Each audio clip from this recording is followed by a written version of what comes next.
Hello, this is I Do Damage and welcome back to the channel. In this Diablo 2 Resurrected video, I want to talk to you about some new player tips and tricks. It's really some pretty elementary things, but things that I wish I would have known before I started playing the game.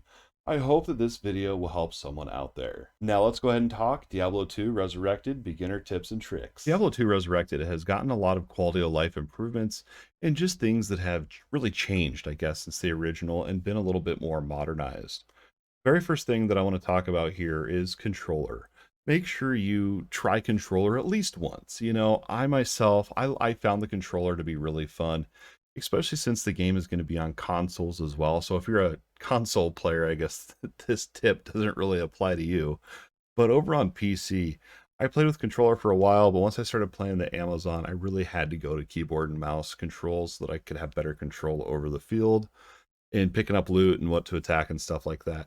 But make sure you give yourself at least just one try with the controller. Another really cool thing that Diablo 2 Resurrected has added to the game is their different settings for your key bindings, default key bindings. Now you can go in and customize your own key bindings if you want to, but there are, under gameplay, there's different options you have. There's legacy, which would be your old school F1 through F8, I think it is.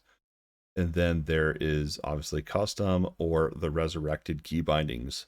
The resurrected key bindings I find to be really great. It's something that you would expect from a modern action RPG. Now that setting will apply to newly created characters. So just keep in mind, if you already have a character and you're watching this video and you want to go in here and change it, just click on default and it'll give you the different defaults that you can choose, and just the resurrected. That's my preference anyway. Just make sure you play around with it and do what kind of suits you, because when you're on the keyboard mouse controls, you do have to keybind your abilities to swap before you can cast them. Another thing that I wish I would have known that really would help me out with navigating the vendor and inventory is just really simple shortcuts that you can use. So we'll just kind of go over them real briefly here. If you want to buy something in bulk, and specifically for your belt, if you want to buy something in bulk, just you shift right click. That'll fill up your entire belt with potions. Now, if you want to unequip those, just take it off, put it back on. Pretty simple. Another tip here that I have is the way the belt works is each of these columns, it works vertically. So everything that I have in each slot will be that type of mana potion. Here's what I mean by that. These two slots I have health potions, these two I have mana. When I go and buy these health potions back in bulk with shift right click, it'll fill up the health potions. Same with mana. Another cool trick that I have here is from your inventory, you can go ahead and you can just shift left click and it'll also do the same thing. Put it right into your belt. You don't have to sit here and try to click and drag every single thing. Last but not least, we have vendoring. If you hold down left control and left click, it will vendor it automatically. And also, I guess another thing here is on scrolls with your tomes. You have, each one of these can hold 20 of each scroll. So we have town scrolls, identification scrolls. So take note here on the town scrolls, we have 5 currently in the book.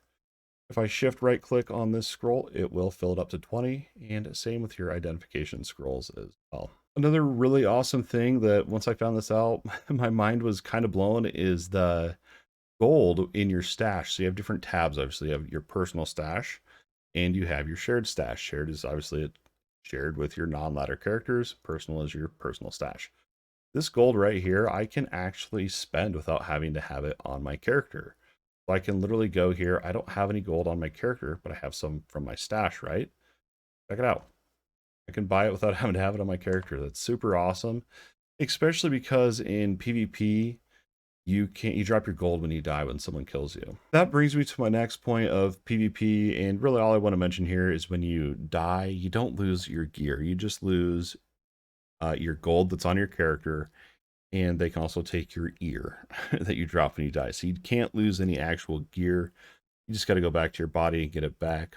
Or if you can't get back to your body for whatever reason, just leave the game and come back in, and your body will be right at the spawn point. The last few tips I have here are related directly to gameplay and kind of some early tips I have, because in the beta we only had access to Act 1 and 2 on normal mode, so I didn't really get to test any late game builds or anything like that. But when you very first start your first character, kind of pick a damaging skill and really commit to it. Don't do what I did in my first few characters. I just picked up every skill point because I wanted to check out all the skills and what they did in the game. You can do that for sure, but if you want to succeed in this game, you really want to have a heavy investment into like maybe 1 to 3 different skills.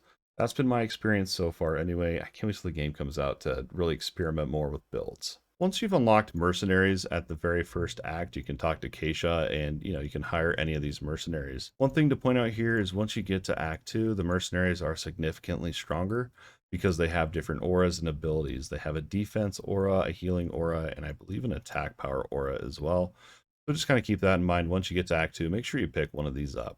Last but not least is rune words, and I found this out the hard way.